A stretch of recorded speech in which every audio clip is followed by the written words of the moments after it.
Bonsoir à tous, merci de nous suivre sur Enjoy Space TV, la chaîne de télé directe de Enjoy Space, le site d'actualité spatiale de la Cité de l'Espace, le parc de l'aventure spatiale à Toulouse. Voici donc l'image du direct NASA TV. Nous sommes là en Floride, à la Cape Canaveral Air Force Station. C'est la base de lancement qui jouxte le centre spatial Kennedy. Nous allons assister au décollage de la sonde américaine Maven vers Mars, vers la planète rouge. Alors, vous voyez peut-être en bas à droite le compte à rebours qui est figé à 4 minutes. Alors, ça ne veut pas dire qu'elle va décoller dans 4 minutes. Tout est vert, mais c'est une pause dans le compte à rebours qui a commencé il y a à peu près 1 minute. Cette pause dure une dizaine de minutes, puis on reprendra pour 4 minutes de compte à rebours. Et à ce moment-là, quand le compte à rebours va démarrer, on sera à 4 minutes du lancement. Donc d'ici 8 à 9 minutes, 8 minutes maintenant je pense, le compte à rebours va redémarrer. C'est une tradition, on va dire, dans les comptes à rebours américains en tout cas, il y a souvent des pauses. Donc c'est pas toujours facile, on voit comme ça H-4, on se dit tiens ça décolle dans 4 minutes, ben non. Il y a des pauses.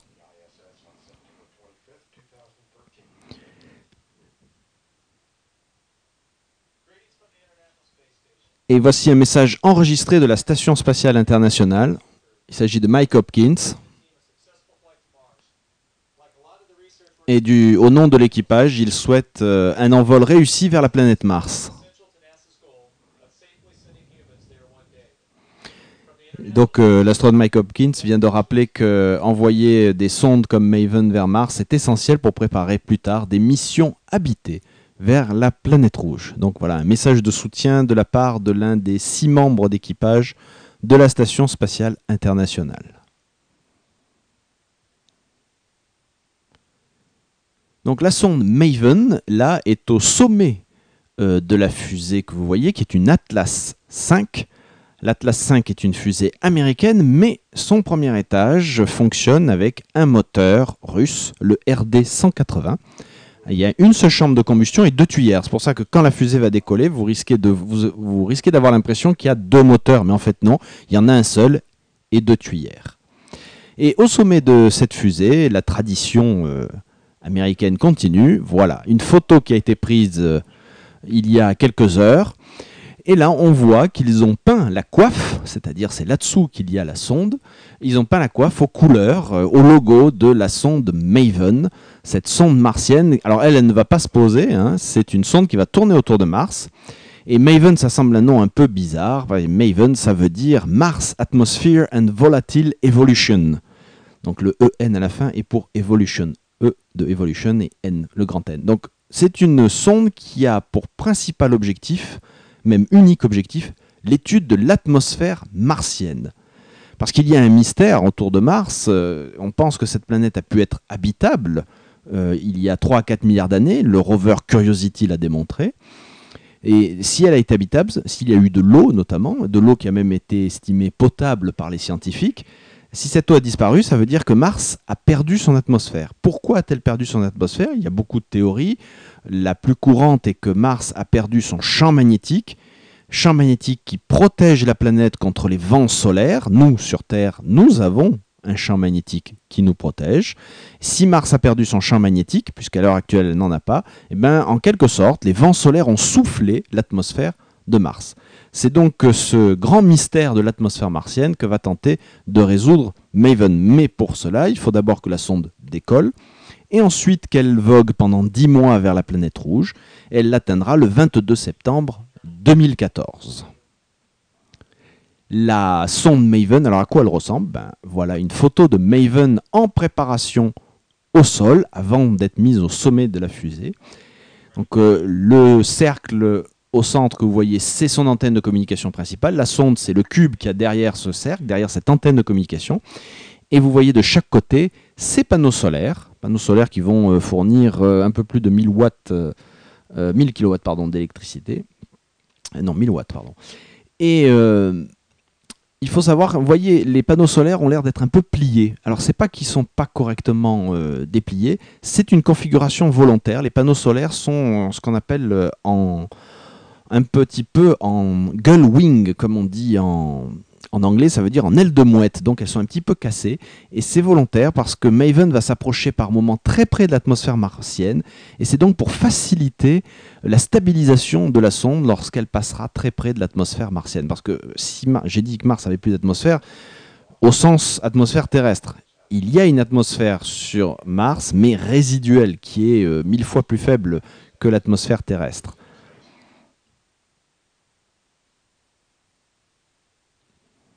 On revient au direct NASA TV, donc on voit ici la fusée Atlas 5 sur le pas de tir SLC 41. Je vous rappelle qu'on est en Floride, à la Cape Canaveral Air Force Station, et on voit très bien les 4 mâts paratonnerres de ce pas de tir. Donc ces mâts sont là pour attirer la foudre, pour que la foudre tombe sur l'un de ces 4 mâts et pas sur la fusée. La Floride, je le rappelle, pour ceux qui ne le savent pas, la Floride est l'État des États-Unis qui reçoit le plus d'impact de foudre. Je vous rappelle que c'est très au sud des États-Unis, c'est un État où le climat est subtropical, ce qui veut dire qu'il y a de très très beaux orages et parfois très violents. Centaur systems, propulsion, go. Pneumatics, go. LO2, go. LH2, go. Has gas, go. Electrical systems, airborne, go. Ground, go. Facility, go. RFFTS, go. Vous entendez le go des contrôleurs. Go. Com, go. Timer, go. GCQ, go. Umbilicals, go. ECS, go. Redline monitor, go. Quality, go. Op safety man. Pour l'instant, tout le monde est go. Go. Vehicle system engineer, go. Range coordinator, clear to proceed. Launch director, launch vehicles ready to launch. Proceeding with the count. T0 is planned for 18:28 Zulu. Set count to start at 18:24 Zulu. Roger. T0 is set for 18:28 Zulu. Count will start at 18. Tout est OK. Vous avez entendu tous les contrôleurs dire go. Donc, alors, c'est un appel qui se fait au moment de la reprise de compte à rebours. Chaque contrôleur est responsable d'un aspect de la fusée ou d'un aspect du lancement, la météo, la sécurité. Le Range Safety Officer, par exemple, c'est celui qui est chargé de détruire la fusée si elle s'écarte de sa trajectoire et qu'elle menace les populations. Il y a les personnes responsables de la propulsion, ceux qui sont responsables de la navigation, ceux qui sont responsables de la sonde, etc. Et tout le monde a donné son go, donc tout est vert.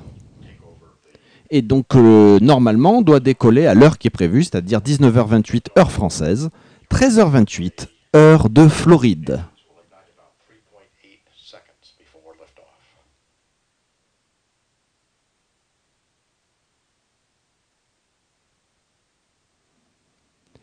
Donc l'Atlas 5 est en version 401. C'est une fusée qui peut avoir plusieurs versions. On peut lui mettre des boosters sur le côté. Il faut savoir que la 401, c'est la version la plus utilisée de cette fusée. Elle a fait 18 lancements. Celui-là sera le 19e. Environ 58 mètres de haut et 330 tonnes. Alors ça dépend des versions, bien entendu. Mais ça vous donne une idée de la taille de la fusée. Parce que là, elle a l'air toute petite comme ça. Mais imaginez qu'elle fait quand même presque 60 mètres de haut et que ce sont 330 tonnes qui vont s'arracher du pas de tir. Voilà, on est prêt à reprendre le compte à rebours dans 30 secondes. Vous voyez une fumée qui s'échappe, c'est tout à fait normal. Le premier étage d'une Atlas 5 fonctionne donc avec les moteurs russes RD 181 et il consomme de l'oxygène liquide et du kérosène. Le deuxième étage, lui en revanche, est un étage américain, Centaur, qui fonctionne avec de l'oxygène liquide et de l'hydrogène liquide, ce qui explique cette fumée qui s'échappe. Et voilà, reprise du compte à rebours. Nous sommes maintenant à moins de 4 minutes du lancement. Alors la sonde Maven est ce qu'on appelle une petite mission, entre guillemets. C'est quand même une mission de près de 500 millions de dollars. Elle est une survivante de ce qu'on appelle le Mars Scout programme de la NASA. C'était une initiative de la NASA qui consistait à lancer des missions vers Mars, pas trop chères, hein, une enveloppe de 500 millions de dollars environ hors lancement, afin de pousser les centres scientifiques, les universités à proposer des missions innovantes et pas trop chères. En l'occurrence, Maven est sous la responsabilité de l'université du Colorado à Boulder. C'est l'université qui est derrière le programme scientifique de la sonde. Alors ce décollage a failli ne pas avoir lieu, parce qu'au début de l'année, vous savez qu'il y a eu un affrontement politique entre la Maison-Blanche de Barack Obama, qui est démocrate, et la Chambre des représentants aux États-Unis, qui a majorité républicaine. Ils n'étaient pas d'accord sur le budget, donc il y a eu un blocage des dépenses de l'État. Et la préparation de Maven, se faisant sur budget de l'État américain, puisque la NASA est une agence fédérale, la préparation de Maven a failli être bloquée. Ils ont obtenu une exception à cette règle, en faisant valoir que si jamais ils ne préparaient pas la sonde, ils risquaient de rater le créneau pour aller vers Mars, puisqu'ils pouvaient au plus tard décoller le 7 décembre. Donc ils risquaient de rater le créneau vers Mars, et auquel cas il fallait attendre 2 ans, et ça allait coûter des dizaines de millions de dollars.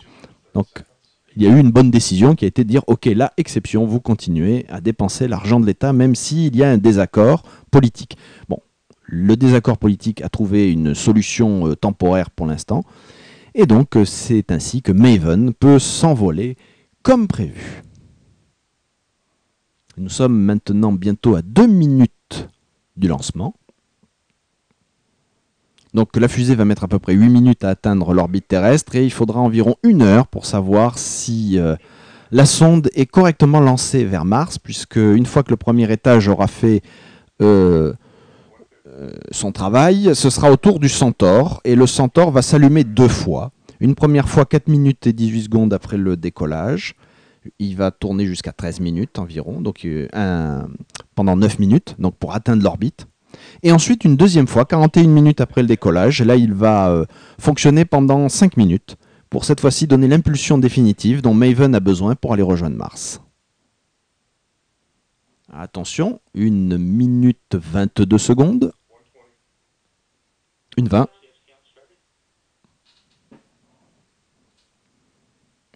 On va arriver dans la dernière minute du compte à rebours. Je vous rappelle qu'au sommet de cette fusée, il y a ça, la sonde Maven, qui se dirige vers Mars. La salle de contrôle Atlas de United Launch Alliance, c'est une société américaine qui réunit Boeing et Lockheed Martin, deux grands industriels américains, deux grosses compagnies américaines. Vous voyez, il y a ULA marqué, là on voit très bien sur l'américain, vous voyez Atlas, et en bas ULA, United Launch Alliance, Alliance pour le lancement, pourrait-on traduire.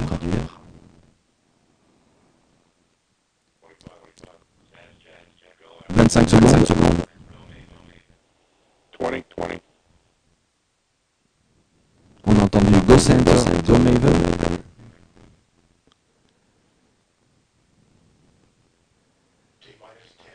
10, 10, 8, 7, 6, 5, 4, 3, 2, 1. Allumage moteur. Et décollage de l'Atlas 5 401 avec Maven à son sommet. Voilà, une flamme très propre. Les moteurs russes RD-180 consomment du kérosène et de l'oxygène liquide, donc pas de poudre, pas de boosters latéraux. Regardez, la fusée s'élève dans le ciel.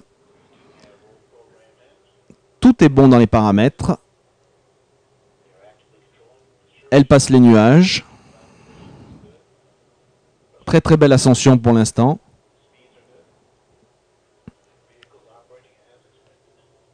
Et on vient de dire que la fusée fonctionnait comme prévu.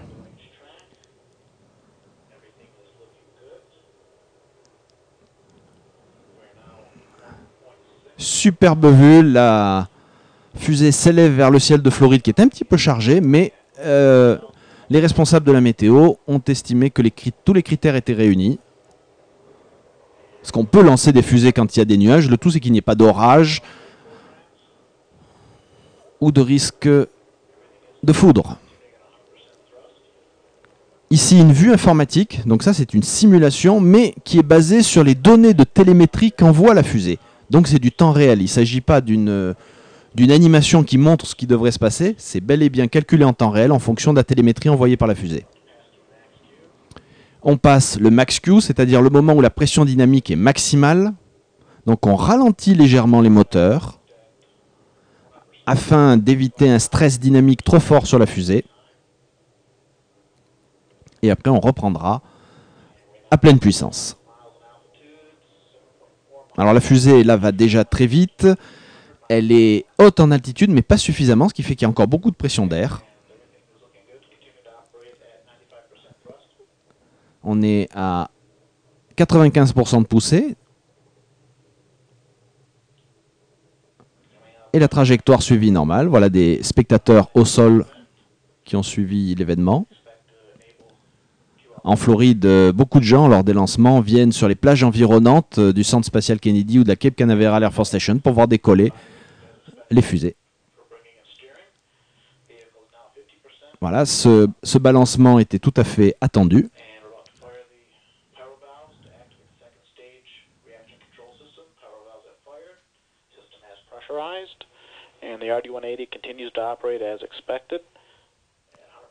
Et donc tout se déroule comme prévu. Le commentateur vient même de dire que les RD-180, c'est-à-dire le moteur, une seule chambre, deux tuyères, fonctionnait comme prévu.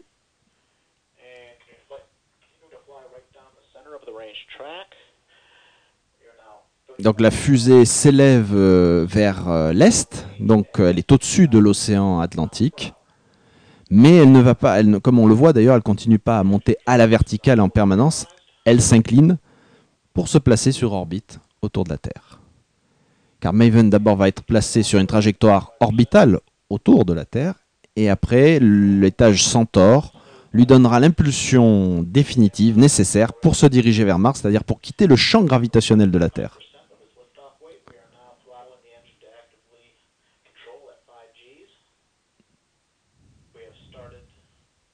Space chill down. Housing temps are reacting as expected. Continuing to operate the RD-180 as expected. We're now flying a 4.6G throttle profile. Engine is throttling, getting ready for... On est à peu près à 6G, vient de dire le commentateur. On vient de passer...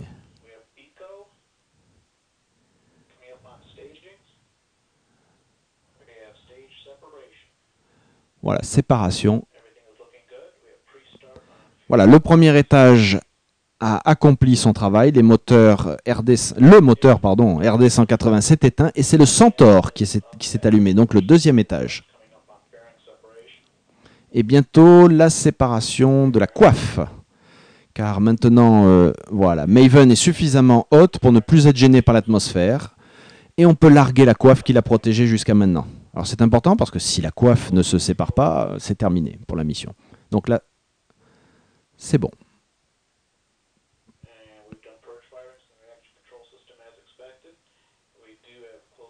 Nous sommes à 10 000 miles par heure, donc approximativement 18 000 km/h. Et on voit que la sonde tourne a légèrement tourné autour sur elle-même. C'est un contrôle d'attitude.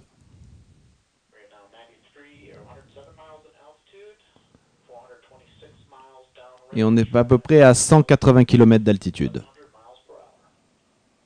Donc tout se déroule selon les plans.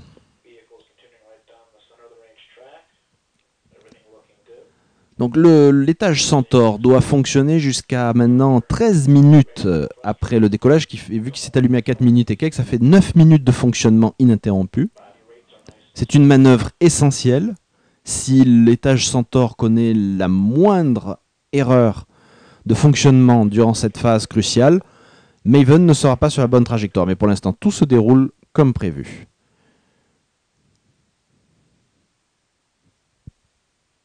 We are now in the process of executing a 9-minute 30-second first burn of Centaur. Alors je vous rappelle que si vous voyez là une image de synthèse, il ne s'agit pas cependant d'une animation préenregistrée. C'est une image de synthèse générée en temps réel par les ordinateurs de United Launch Alliance, qui donc fait le lancement de la sonde Maven pour la NASA. Et donc en fait, ce que vous voyez est calculé en temps réel en fonction de la télémétrie, c'est-à-dire des données envoyées par la fusée.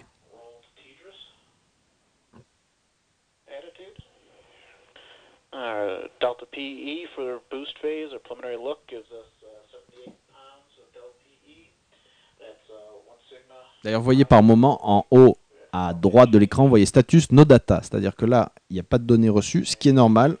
Par moment, la télémétrie s'interrompt et vous voyez, là, elle revient, no data, puis on a vu un moment live.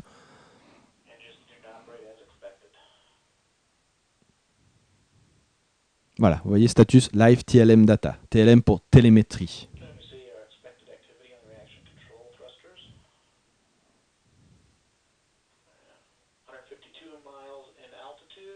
On est à 270 km d'altitude.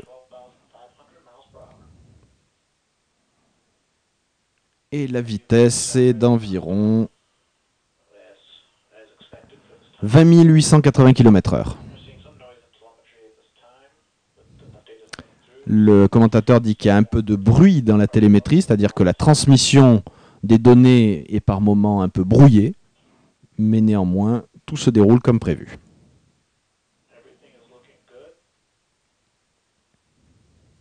Et la vitesse continue de monter.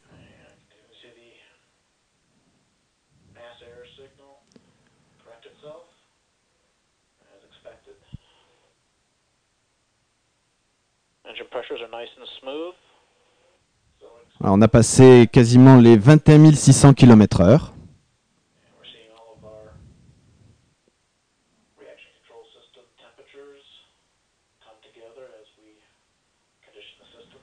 Et nous sommes à 288 km d'altitude. Et everything looking good, ce qui veut dire tout semble aller bien.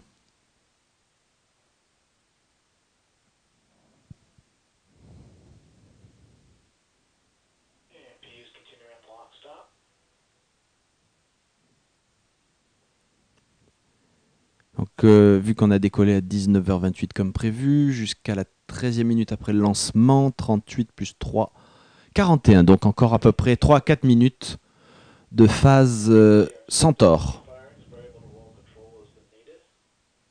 Alors quand vous voyez par moment des petites flammes qui s'allument à la base du Centaure, c'est tout à fait normal. Ce sont des moteurs de contrôle d'attitude, ce sont des petits ajustements de trajectoire qui sont effectués par l'étage Centaure, des ajustements de trajectoire qui sont commandés par l'ordinateur de bord, hein. Ce n'est pas de la...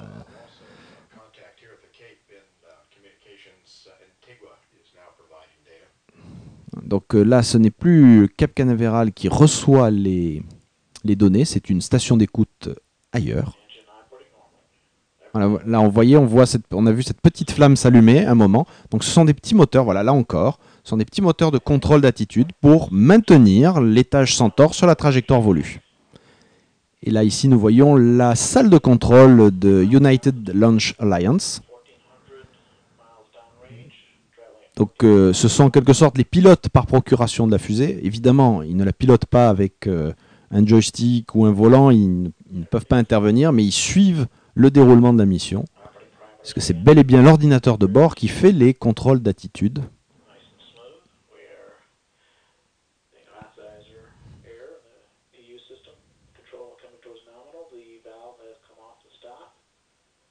Nous sommes à plus de 300 km d'altitude maintenant.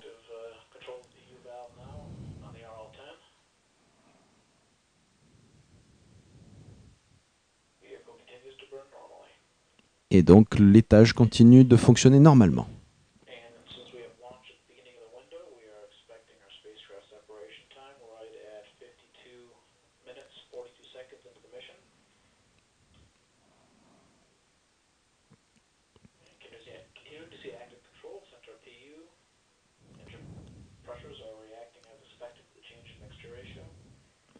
Donc on vient d'entendre que l'évolution des taux de pression dans le deuxième étage était tout à fait normale. Et dans moins de 3 minutes, on va donc éteindre l'étage Centaure. Donc après, Maven, toujours accroché à cet étage Centaure, RL10 de son petit nom, va tourner autour de la Terre, attendre d'être au bon endroit, et à ce moment-là, on va rallumer le Centaure, qui donnera l'impulsion définitive, et Maven sera séparé du Centaure après ce deuxième allumage de 5 minutes. Et là, elle partira vers Mars. Donc on va aller jusqu'au bout, on va aller jusqu'à la séparation. Voilà, les lectures sont bonnes, les pressions sont bonnes. Et l'activité des moteurs de contrôle d'attitude, les RCS, est normale. C'est-à-dire pas trop forte. En effet, s'il y avait trop de correctifs, cela voudrait dire qu'il y a un problème de suivi de trajectoire. Ce n'est pas le cas. Donc pour l'instant, un lancement tout à fait nominal.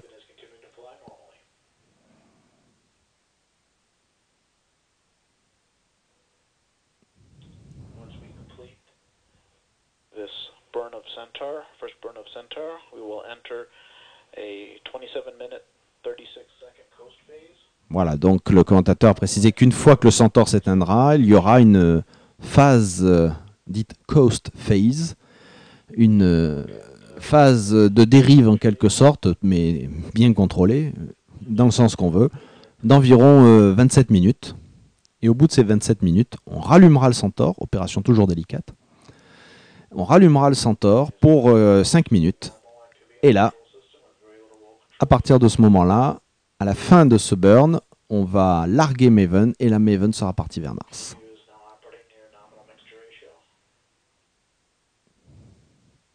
Alors l'étage Centaure a été utilisé dans de nombreuses missions.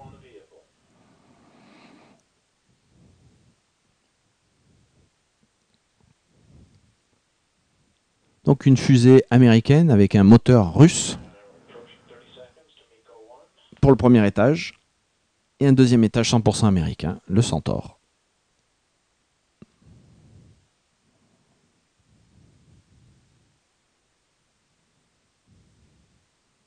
Alors je vous rappelle que Maven, qui veut dire Mars Atmosphere and Volatile Evolution, est là pour étudier l'atmosphère de Mars. Elle emporte plusieurs instruments, dont notamment un qui a été développé avec l'aide de la France. Attention, MICO, voilà, extinction, première extinction du Centaure au moment voulu. Réorientation vers l'attitude voulue. Pour l'instant, tout se déroule comme prévu.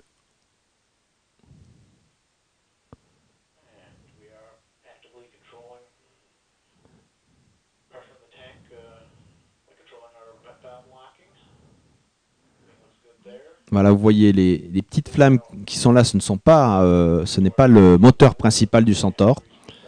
Ce sont ces petits moteurs qui font des changements d'orientation afin d'aligner Centaure et Maven sur la trajectoire voulue.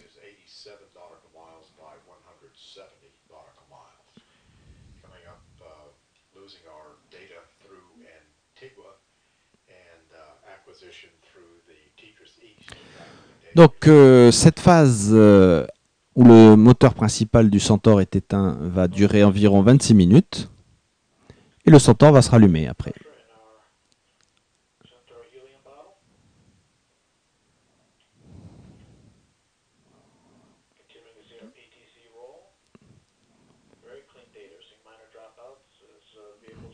Donc je vous disais qu'il y avait un des instruments de Maven qui a été conçu avec une participation française. Donc via l'agence spatiale française CNES, Centre national d'études spatiales, et cet instrument, eh bien, il a été conçu notamment avec l'IRAP, l'Institut en recherche astronomique et planétologique. Et l'IRAP n'est pas inconnu pour Mars, puisque je vous rappelle que c'est l'IRAP qui a participé avec les Américains à la mise au point de la fameuse caméra laser ChemCam du rover Curiosity. Donc là, on a un replay du lancement. Donc on va regarder ce replay, puis après, je vous parlerai un petit peu de Mars. Voilà, décollage. Donc la fumée que vous voyez, c'est pas les moteurs, en fait, c'est la vaporisation de l'eau qui a été répandue sur le pas de tir. Pas tellement à cause du feu d'ailleurs, c'est surtout pour faire un coussin d'amortisseur sonore, un coussin d'amortissement sonore, pour éviter que les ondes sonores qui se réfléchissent sur le pas de tir risquent d'endommager la fusée ou la sonde. Et après, quand la fusée s'élève, vous voyez, elle ne produit quasiment plus de fumée, puisqu'elle brûle du kérosène avec de l'oxygène liquide. Alors c'est un kérosène un peu particulier, hein, il est dit RP1 pour Rocket Propellant 1, c'est-à-dire carburant pour fusée. C'est un kérosène particulièrement bien filtré, on va dire. C'est du très haut de gamme pour éviter toute instabilité de combustion.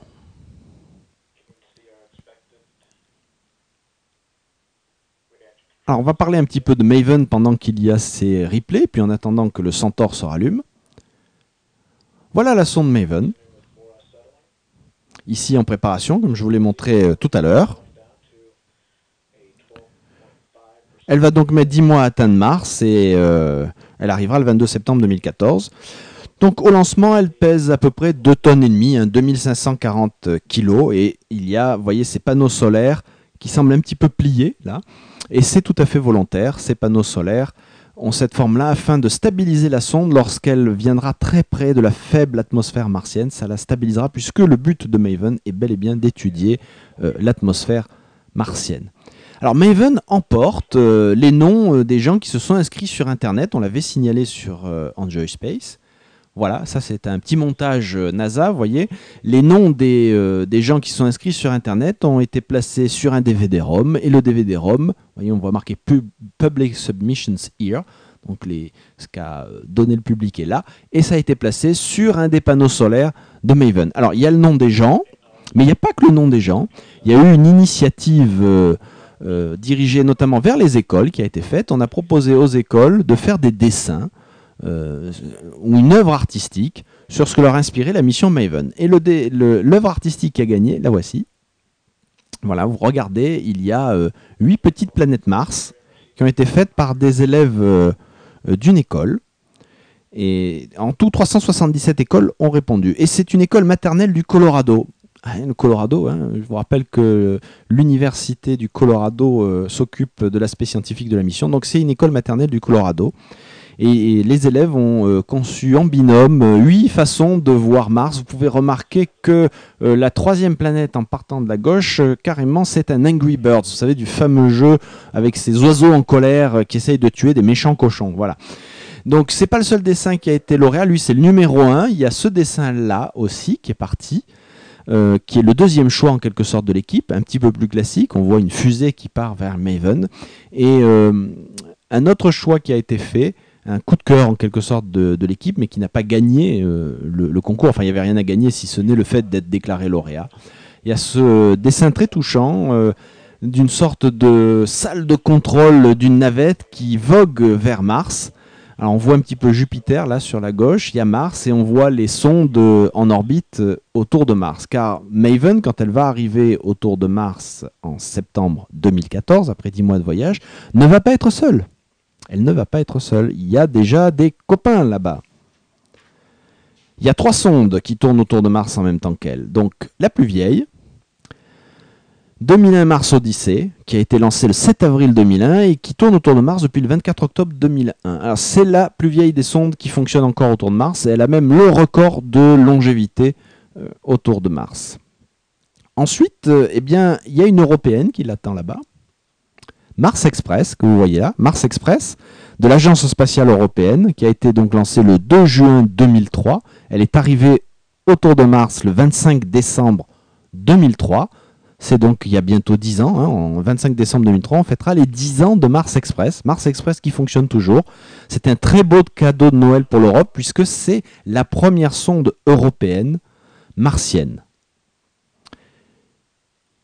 3e compagnon, Mars Reconnaissance Orbiter, aussi connu sous le nom MRO, sous ses initiales, qui elle a été lancée le 12 août 2005 et qui est en orbite autour de Mars depuis le 10 mars 2006. Alors MRO, c'est en quelque sorte le satellite espion de Mars. Elle est capable, cette sonde, de faire des photos de Mars qui ont une résolution d'environ 50 cm, ce qui est exceptionnel. Donc Maven va trouver ces 3 sondes, mais en plus sur Mars, alors Maven ne va pas se poser, mais sur Mars, n'oublions pas qu'il y a toujours 2 sondes actives et 2 sondes mobiles. Il y a Opportunity, lancé le 7 juillet 2003 et qui s'est posé le 25 janvier 2004. Ce qui veut dire qu'au tout début de l'année prochaine, on n'en est pas loin, on va fêter les 10 ans d'Opportunity sur Mars. Rendez-vous compte, cet engin, ça fait 10 ans qu'il roule sur Mars. Je rappelle qu'avec son jumeau Spirit, qui lui ne fonctionne plus, ils avaient été conçus pour fonctionner au minimum 90 jours. 90 jours, et ça fait 10 ans qu'ils fonctionnent. Donc ils ont largement passé la garantie, comme on dit.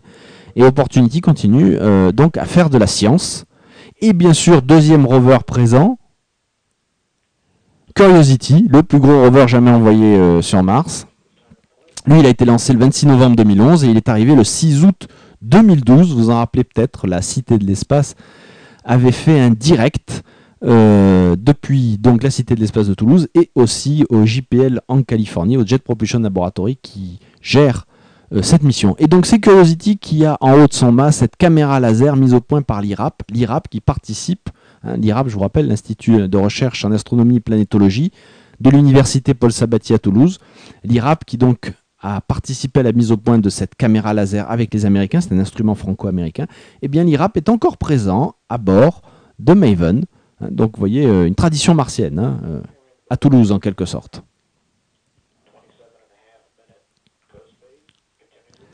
Alors voilà un petit schéma qui résume un peu ce qui s'est passé.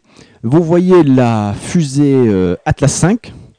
Donc la première partie, vous voyez le côté un peu marron, c'est l'Atlas V Booster, c'est-à-dire c'est le premier étage, avec les engins RD, non pardon, l'engin, je vais y arriver, le moteur RD 180 pour ce premier étage, une seule chambre de combustion, 2 tuyères, ce qui fait, c'est pour ça que j'ai dit toujours les moteurs, mais en fait il n'y a qu'un seul moteur puisqu'il n'y a qu'une seule chambre de combustion.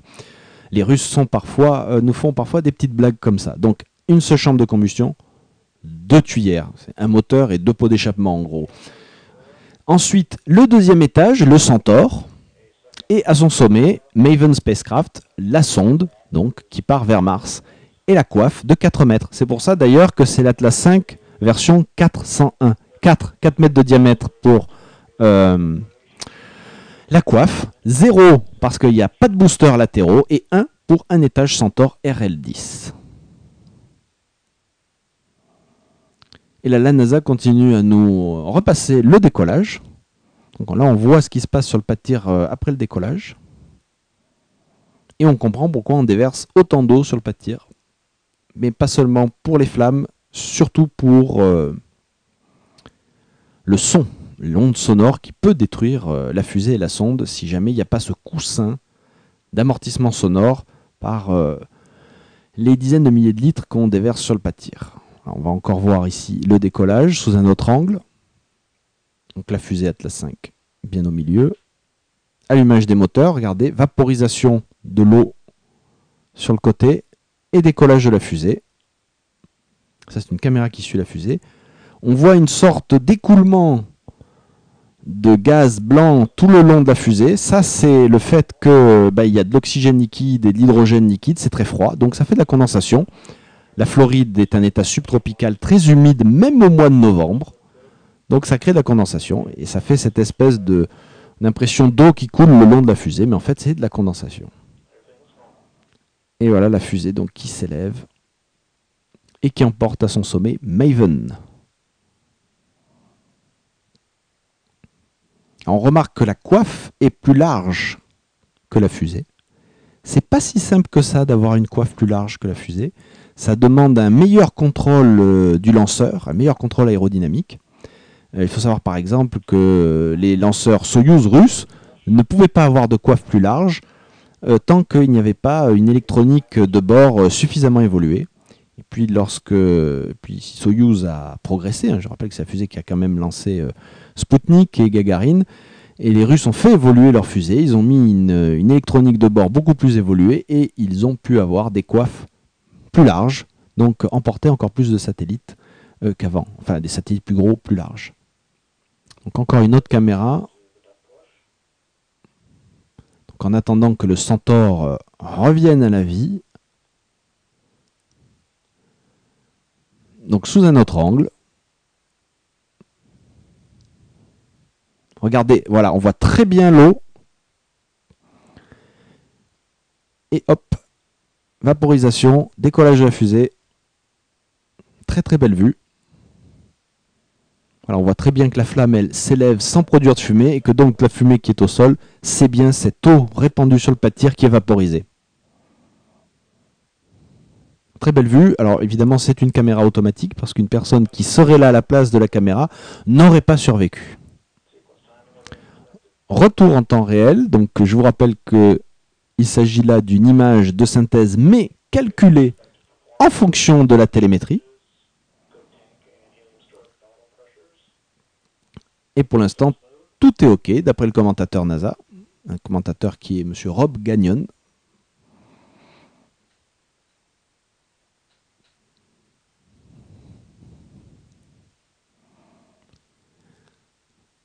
Donc, étant donné que là, ça a décollé à 19h28, on doit rallumer le Centaure 41 minutes après le décollage. Ce qui veut dire qu'on va le rallumer dans pas très longtemps. Puisque ça fait 28, donc 28 plus 40 minutes, ça ferait 20h08, 20h09 à peu près, en heure française.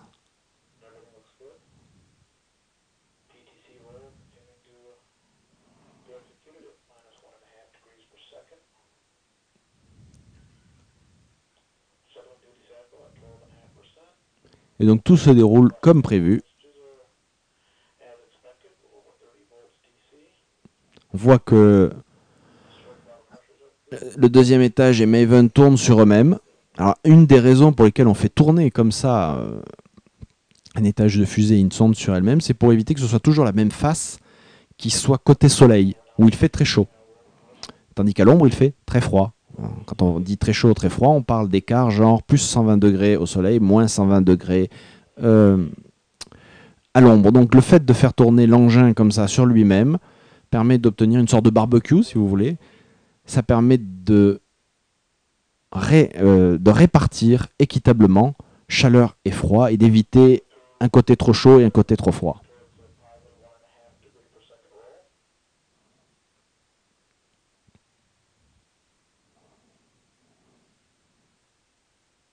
Et Maven qui continue son petit chemin autour de la Terre pour l'instant, avant de définitivement quitter l'attraction gravitationnelle terrestre pour partir vers Mars. Alors cette vidéo, ce direct, sera après visible en replay sur la chaîne YouTube d'Enjoy Space TV. Je vais vous montrer où c'est. Voilà, vous allez sur, tout simplement, soit vous allez sur le site Enjoy Space et vous cliquez sur les vidéos, soit vous allez directement sur la chaîne YouTube Enjoy Space que voici. Et là vous voyez s'affiche l'adresse YouTube d'Enjoy Space TV. Bon, c'est très simple, hein, www.youtube.com/EnjoySpaceTV, tout attaché, Enjoy Space TV pour le dire à la française, avec le bon accent. Et donc là, vous avez les vidéos des directs, mais pas seulement, vous avez aussi les reportages. Par exemple, on a interviewé Alfonso Cuarón, le réalisateur du film Gravity, qui cartonne en ce moment au cinéma. Ils ont largement dépassé le million de spectateurs en France, je ne sais pas s'ils n'ont pas atteint 2 ou 3 millions. Qui est un film qui quand même est assez impressionnant sur le plan du rendu visuel depuis l'orbite. Et ce film démarre d'ailleurs par une mission de service vers le télescope spatial Hubble. Alors à la Cité de l'Espace, je vous rappelle quand même qu'à la Cité de l'Espace, on a une salle IMAX 3D et là vous pouvez voir un film qui a vraiment été tourné dans l'espace, en IMAX et en 3D, lors d'une mission d'entretien d'Hubble. C'était la dernière, c'était STS-125. Et là vous verrez, vous passerez comme ça de la fiction à la réalité. Alors on va revenir à la réalité du direct. Voici notre étage Centaure.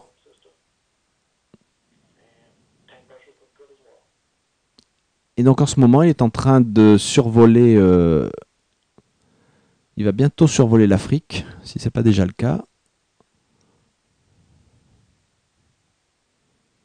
Et il est sur la trajectoire prévue.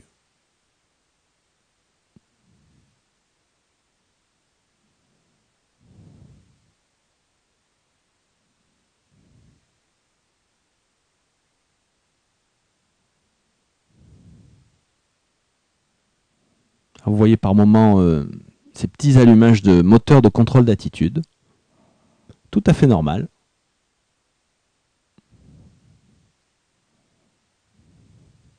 Alors c'est une phase un petit peu plus passive, bien entendu, mais néanmoins très importante.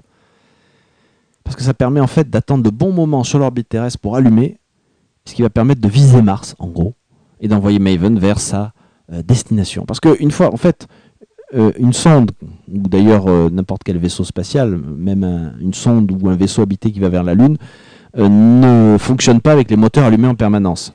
On donne un énorme élan au départ, et après on continue sur la lancée.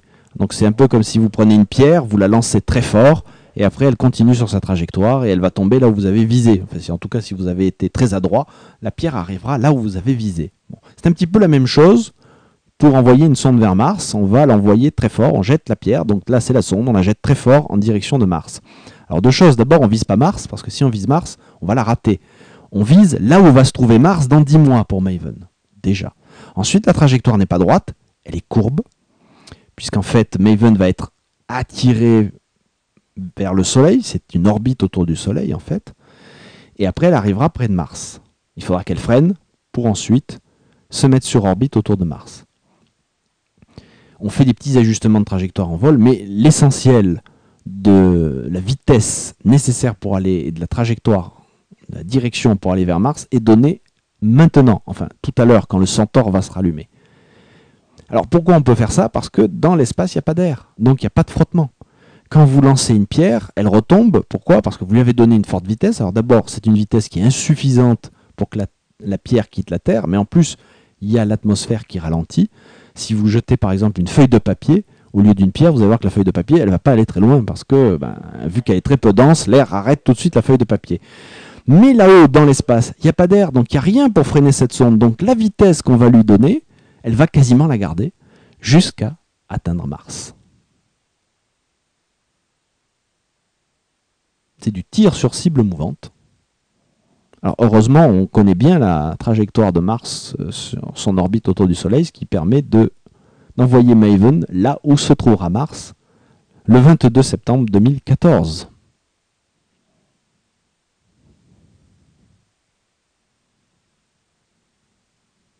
Donc on attend la remise en route du Centaure. Donc si je ne me suis pas trompé dans les calculs, on a décollé vers 19h28.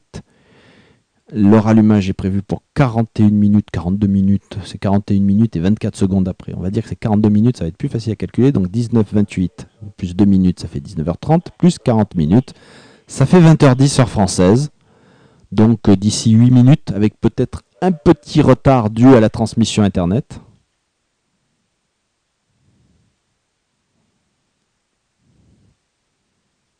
Donc suspense complet. Les étages rallumables, c'est stratégique pour le spatial. Ce ne sont pas tous les moteurs de fusée qui peuvent être rallumés. Il y a des moteurs, on les allume une fois. Si on les éteint, on ne peut pas les rallumer. Ils sont conçus comme ça. Donc, par exemple, l'Europe essaye de développer des étages rallumables de plus en plus parce que ça permet des profils de mission plus complexes qu'un étage qu'on n'allume qu'une fois et qu'après on éteint. Les Russes maîtrisent assez bien la chose, hein, avec leurs lanceurs Proton, ils ont des étages qui se rallument en haut. Et ça donne un avantage certain pour des profils de mission, même d'ailleurs pour l'envoi de satellites de télécommunications. C'est pas uniquement un étage rallumable n'est pas indispensable, enfin n'est pas un avantage uniquement pour des missions planétaires.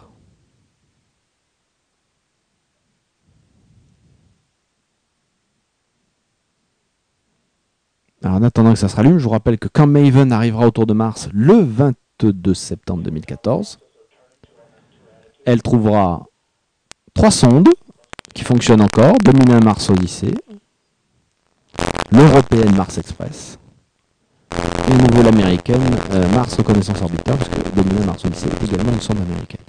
Et au sol sur Mars, nous avons Opportunity, qui en janvier prochain fêtera ses 10 ans de fonctionnement au sol, et Curiosity, qui est là-bas depuis le 6 août 2012. Et petit rappel direct, vous avez par Ranger Space TV, la chaîne d'engagement space, le site d'actualité spatiale, l'espace de Toulouse, le grand parc de l'aventure spatiale situé à la ville Rose, dans la ville Rose. On revient en direct. étage Centaure s'oriente. On est à 5 minutes du rallumage. Ah ben, j'étais pas loin, vous voyez, 20h05 plus 5 minutes, ça fait 20h10, je vous avais dit 20h09. Ça va, je sais encore compter. Et donc là, ce que vous voyez, c'est une manœuvre de réorientation très importante, c'est-à-dire qu'avec ces petits moteurs de contrôle d'attitude, je dis bien attitude, pas altitude, c'est un contrôle d'attitude, c'est-à-dire en gros c'est l'orientation hein, du deuxième étage là qui est faite. Donc avec ces moteurs d'attitude, le deuxième étage est en train d'avoir la bonne position pour le rallumage. On va comprendre bien sûr que si le deuxième étage n'est pas orienté dans le bon sens, quand on va allumer le moteur, on ne va pas se diriger dans la bonne direction. Alors tout ceci a été programmé. Néanmoins, les ordinateurs de bord sont capables de réagir et de changer très légèrement à quelques secondes les allumages, les orientations, etc. pour rester sur la trajectoire voulue.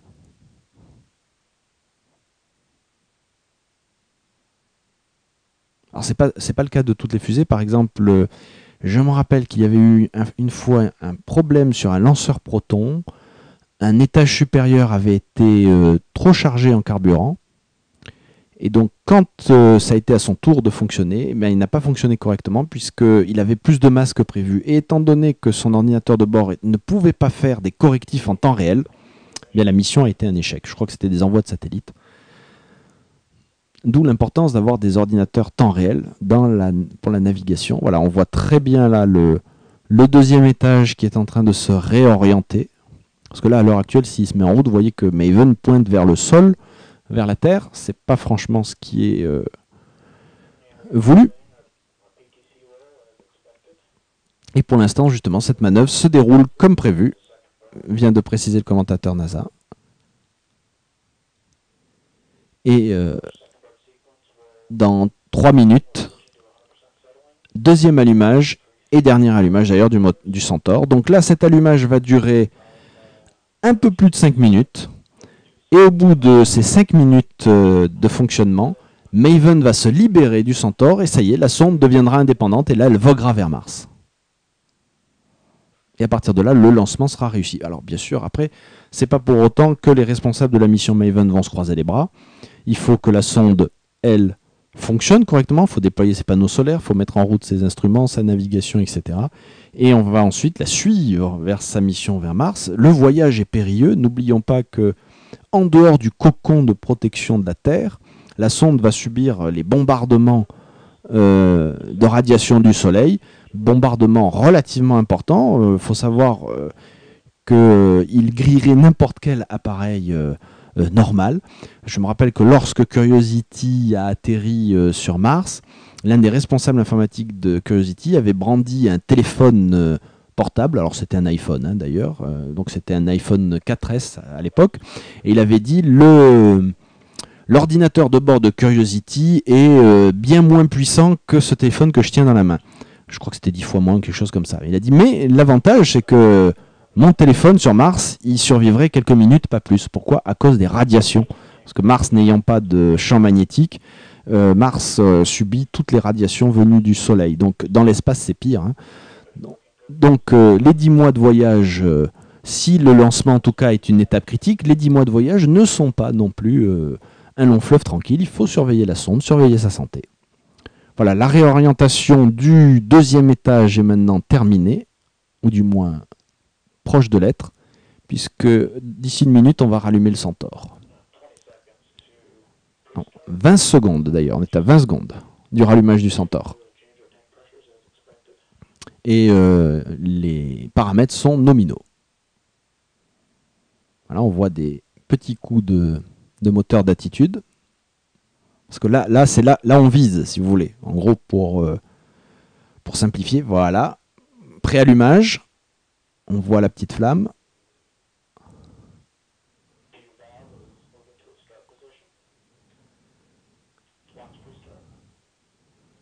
Donc ça, c'est le préallumage qui se déroule comme prévu pour l'instant.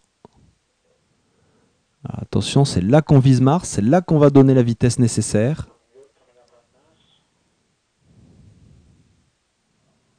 Donc on attend. Et voilà, pleine puissance. Donc, le Centaure s'est rallumé comme prévu. Et pour l'instant, tous les paramètres de fonctionnement sont nominaux.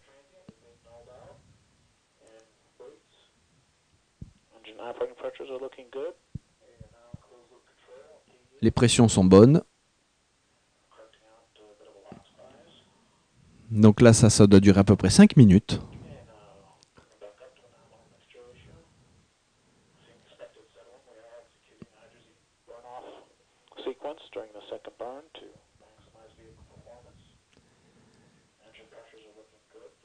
Voilà, donc là, je vous rappelle, c'est là qu'on donne l'impulsion. En gros, c'est là qu'on vise et qu'on donne la vitesse. Donc là, c'est la précision d'orientation du Centaure est requise, d'où la manœuvre que vous avez vue avant. Et le Centaure va donner tout ce qu'il peut. Le commentateur a même dit qu'on avait un petit peu épuisé les carburants en hydrazine des moteurs d'attitude pour avoir le maximum de puissance. Sans doute pour gagner de la masse, je pense. Ouais, si j'ai bien compris ce qu'il a dit.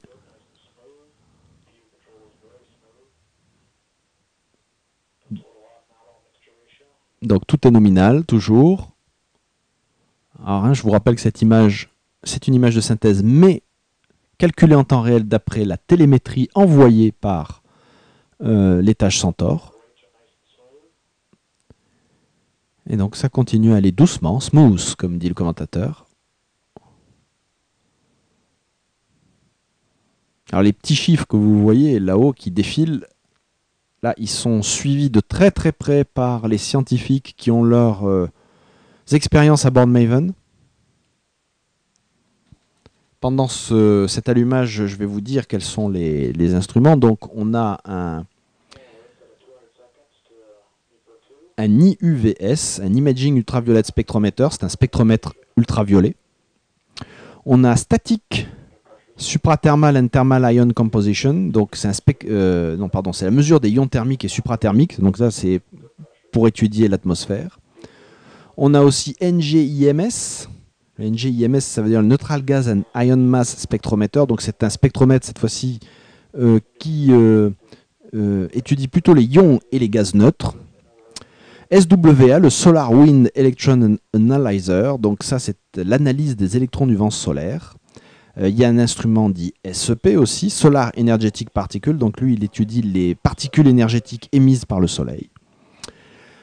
Le SWIA, donc lui Solar Wind Ion Analyzer, donc lui il analyse les ions du vent solaire. Le LPW, 2 antennes, c'est une Langmuir Probe and Waves, c'est une sonde Langmuir, donc ça permet en gros d'analyser les ondes plasma. Et enfin l'instrument MAG, ce qui est un magnétomètre, donc là on va étudier le champ magnétique résiduel de Mars. Donc vous voyez une suite d'instruments véritablement tournés vers l'atmosphère de Mars, puisque le but de cette mission, je vous rappelle de Maven, c'est bien d'étudier l'atmosphère actuelle de Mars et aussi de comprendre ce qui est arrivé à cette atmosphère. Donc entre les sondes qu'on a déjà envoyées, les 2 rovers qui fonctionnent au sol, ceux qui ont fonctionné avant, on essaye d'affiner le portrait historique de Mars. Aujourd'hui, on a quasiment la certitude que Mars a autrefois été habitable, c'est-à-dire que c'était une planète qui ressemblait plus à la Terre, avec de l'eau, une atmosphère, peut-être de la vie, qui sait. Alors de la vie, on entend vie végétale, vie microbienne, on ne parle pas de civilisation, mais on ne sait pas ce qui s'est passé. Comment Mars est devenu le désert mort qu'elle est aujourd'hui. Donc c'est ça que va chercher à comprendre Maven en étudiant le côté atmosphère. Donc on pense, comme je vous l'ai dit au début, que Mars a pu perdre son champ magnétique protecteur. Alors pourquoi? Parce que c'est une planète beaucoup plus petite que la Terre, et le champ magnétique qui protège une planète vient de l'activité de son noyau, c'est-à-dire du centre de la planète qui est encore en fusion. Si elle est plus petite, elle s'est refroidie plus vite, donc cette espèce de moteur, cette dynamo a pu s'arrêter, et sans champ magnétique, Mars a été exposé au souffle du vent solaire, son atmosphère a été soufflée. Du moment qu'il n'y avait plus d'atmosphère, il n'était plus possible qu'il y ait de l'eau. Donc c'est peut-être ainsi que Mars est devenu un désert. En tout cas, c'est ce que va chercher à comprendre Maven.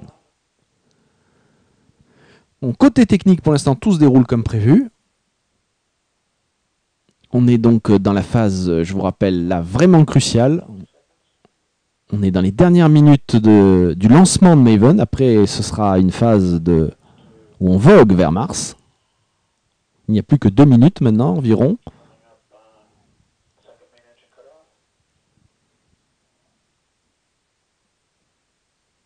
Et en fait, là, voilà, on va arriver. Voilà, Meco 2, ça y est. Coupure. Comme prévu, apparemment.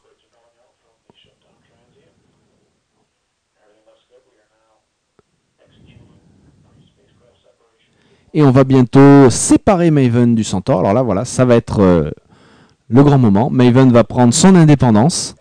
Et ce sera la fin de la phase dite de lancement et le début de la phase de voyage vers Mars. Attention, c'est indispensable.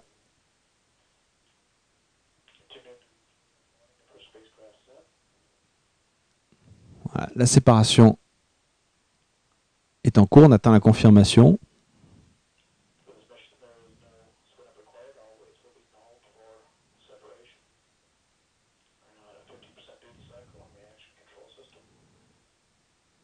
Voilà, on voit la sonde qui s'éloigne.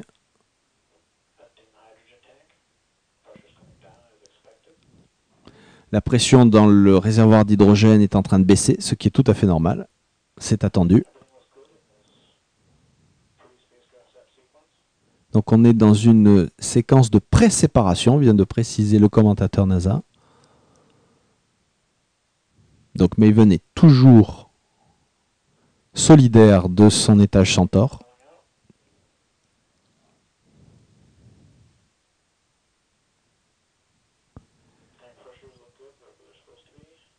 Donc paramètres nominaux toujours.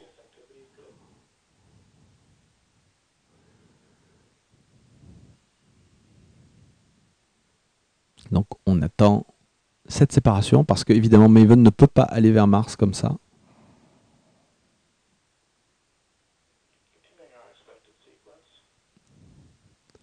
Et pour l'instant on est sur la séquence attendue. Allez Maven, prends ton envol.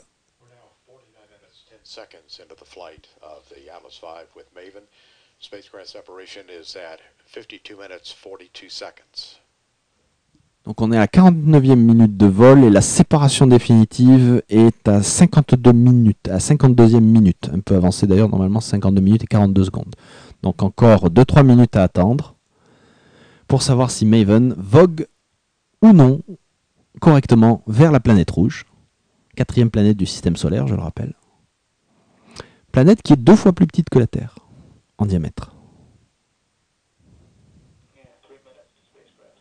Voilà. On est à 3 minutes exactement de la séparation, vient de dire le commentateur. Alors évidemment, pour les scientifiques impliqués, c'est le stress. Il y a toujours une grande joie quand un lancement est fini, même si, comme je vous ai dit, l'aventure ne fait que commencer.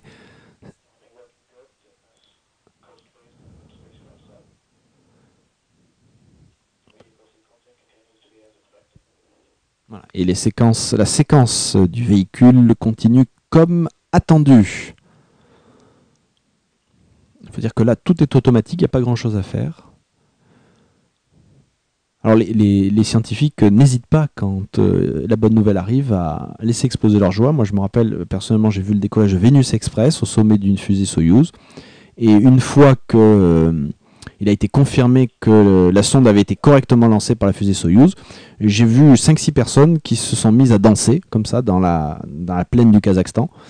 Et j'ai demandé mais qu'est-ce qu'ils font, et on m'a dit ce sont des scientifiques, leur instrument est à bord de Venus Express. Donc ils viennent d'apprendre que le lancement est correct, donc ils sont contents. Donc on peut imaginer que quand Maven se sera séparé de l'étage Centaure et que ses panneaux solaires seront déployés, on peut imaginer que certains scientifiques vont peut-être un peu danser là-bas aux États-Unis.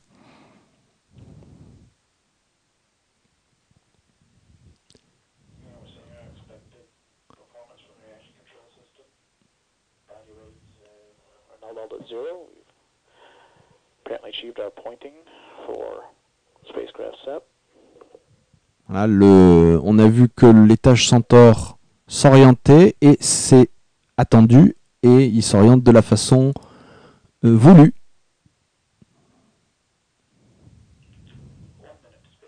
Une minute avant la séparation. Dans une minute, Maven devient indépendante.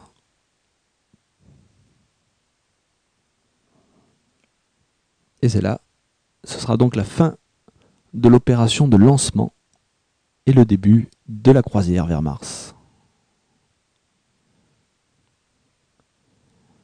Donc l'Atlas 5 en version 401 qui a lancé plusieurs sondes, notamment Mars Reconnaissance Orbiter.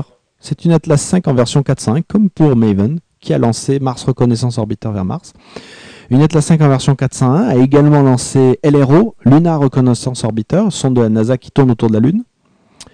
Et aussi SDO, Solar Dynamics Observatory, c'est un observatoire solaire qui lui observe donc le Soleil. Et Atlas 5, enfin la fusée Atlas 5 a beaucoup participé à l'exploration du système solaire, puisqu'une Atlas 5, mais dans d'autres versions, a lancé New Horizons. Ah, applaudissements.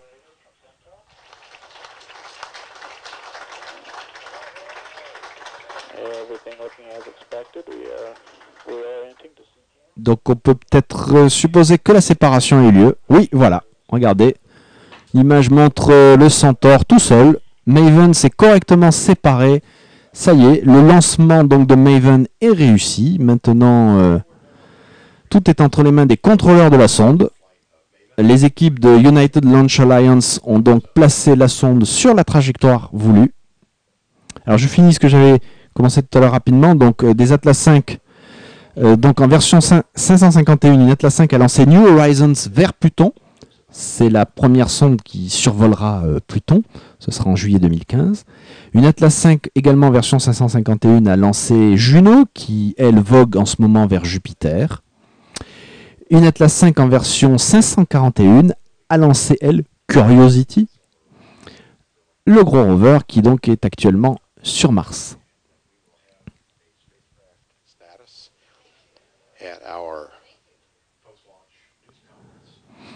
Donc ainsi se conclut cette retransmission en direct du lancement de Maven. Je vous rappelle que le lancement est un succès. La sonde vogue donc vers Mars.